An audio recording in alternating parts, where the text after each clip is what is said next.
भारतीय दर्शन की विशेषताओं के परिप्रेक्ष्य में मैं इस वीडियो अंकन के माध्यम से भारतीय दर्शन की एक अद्भुत विशेषता की ओर आपका ध्यान आकर्षित करना चाहता हूँ कि भारतीय दर्शन जिस तरह से अध्यात्मवादी दर्शन है, उसी तरह से भारतीय दर्शन आत्मवादी दर्शन है। आत्मा अथवा समष्टि रूप में परमात्मा भारतीय दर्शन का केंद्रीय विषय है। भारतीय दर्शन यह बड़ी प्रमुखता के साथ स्थापित करता है कि आत्मा ही इस संसार में जानने योग्य है, आत्मा ही केवल अनुभूति करने योग्य है और आत्मा ही केवल साधने योग्य है। बाकी अन्य पदार्थ, शरीर, मन, बुद्धि, इंद्रियां आदि आत्मा की साधना में साधक मात्र हैं, साधन मात्र हैं। उपनिषदों में आत्मा को परम तत्व माना गया है, आत्मा को अजर, अमर, अविनाशी माना गया है। आत्मा जीव और जगत से भिन्न है, आत्मा जीव और जगत में भिन्न है। कठोपनिषद में यमराज ने नचिकेता को आत्मा के विषय में बताया कि आत्मा नित्य वस्तु है, वह न कभी मरता है, न अवस्थादिक दोषों से वो प्राप्त होता है। वह विषयों को ग्रहण करने वाली समस्त इंद्रियों, सब विकल्पात्मक मन से, विवेचनात्मक बुद्धि से तथा सत्ता के कारणभूत प्राणों से पृथक है। आत्मा मन, बुद्धि, अहंकार सभी से भिन्न है। वह सर्वथा आसांसारिक, सर्वव्यापक, ज्योति स्वरूप और अजन्मा, नित्य शाश्वत है। वह बंधन से मुक्त है, निरवय और निर्विकारी तत्व है। चिद्रूप होने के कारण यह ब्रह्म से अभिन्न है, अर्थात आत्मा व ब्रह्म दोनों एक हैं। आत्मा ज्ञेय से भिन्न तथा अज्ञेय से ऊपर है। केनोपनिषद में कहा गया है, अन्न देव तत् विचिता वधव अवेता दधि। कठोपनिषद में आत्मा के विषय में कहा गया है कि यह शरीरस्थ है, बुद्धि सारथी है, मन लगाम है, इंद्रियां घोड़े हैं जो विषय रूपी मार्ग पर सत्वर गति से चल रहे हैं। आत्मा ही रथ का स्वामी है।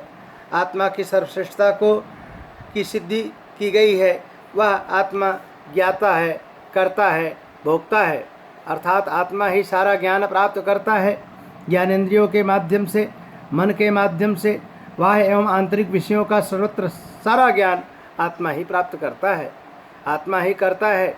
शारीरिक, मानसिक, आध्यात्मिक सारे कर्मों का संकल्प और विकल्प आत्मा के माध्यम से ही संभव है और साथ आत्मा ही भोगता है। यह संसार नाना प्रकार के भोग्य पदार्थों से भरा पड़ा है। वीर भोग्या वसुंधरा, यह आत्म तत्व ही है जो संसार के आंतरिक और बाह्य, भूत, वर्तमान, भविष्य सारे विषयों का भोग करता है, सारे पदार्थों का भोग करता है और सबके भोग का आनंद प्राप्त करता है। इस तरह से आत्मा ही हमारे जीवन का केंद्रीय तत्व है। आत्मा की सिद्धि ही सबसे बड़ी सिद्धि है, आत्मा की साधना ही सबसे बड़ी साधना है। महात्मा बुद्ध का अमर उद्घोष आत्मदीपो भव हमें इस बात से प्रेरित करता है कि हमें आत्मा की चेतना में रहना चाहिए। हम शरीर नहीं हैं, हम आत्मा हैं। हम क्षण मात्र को भी अगर यह चीज़ अनुभव कर सकें, अतीन्द्रिय अनुभूति में आ सके कि हम आत्मा हैं, उस समय तुरंत हमें मोक्ष प्राप्त हो जाता है। क्योंकि जो आत्मा को जानता है वह परमात्मा को जानता है, जो परमात्मा को जानता है वह परमात्मा हो जाता है। ब्रह्मवेत्ता ब्रह्मयु भवति, जो ब्रह्म को जानता है वो ब्रह्म हो जाता है।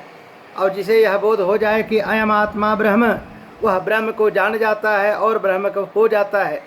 इस तरह से आत्मा सिद्धि से समाधि की ओर की यात्रा है, या आत्मा से परमात्मा का मार्ग है। यह अणु से विभु होने की साधना है।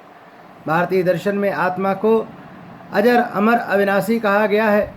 श्रीमद् भगवद गीता में कहा गया है, नैनम छिन्दन्ति शास्त्राणि, नैनम दहति पावकः, नैनम क्लेदयन्त्यापो, नैनम शोषयति मारुतः। यह आत्मा अजर, अमर, अविनाशी है।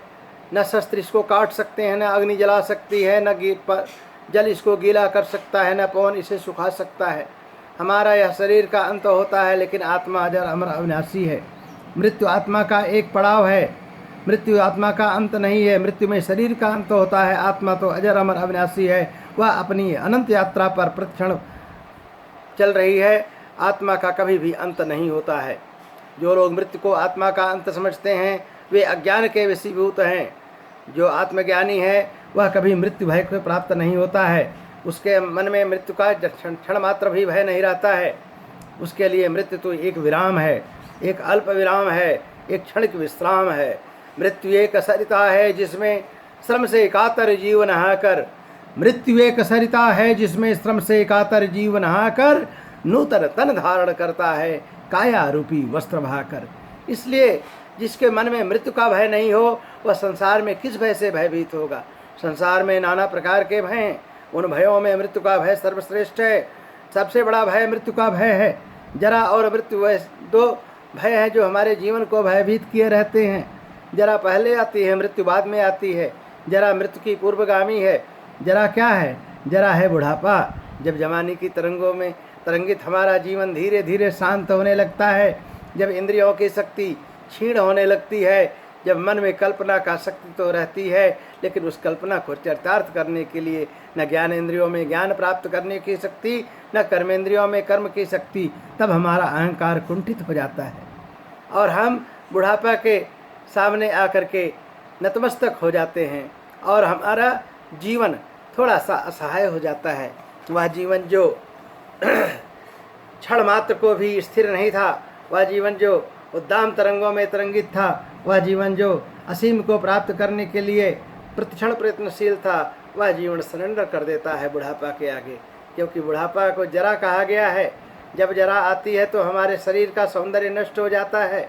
हमारे लाल गल्लाल एक कपोल जो है पिचक जाते हैं, मुख में से दंत की पंक्तियाँ बाहर चली जाती हैं, दांत बाहर और आंत अंदर हो जाती है, नैनों की सुंदरता लुप्त हो जाती है और आँखें कुछ आ जाती हैं, अंदर घुस गड्ढे में घुस जाती हैं।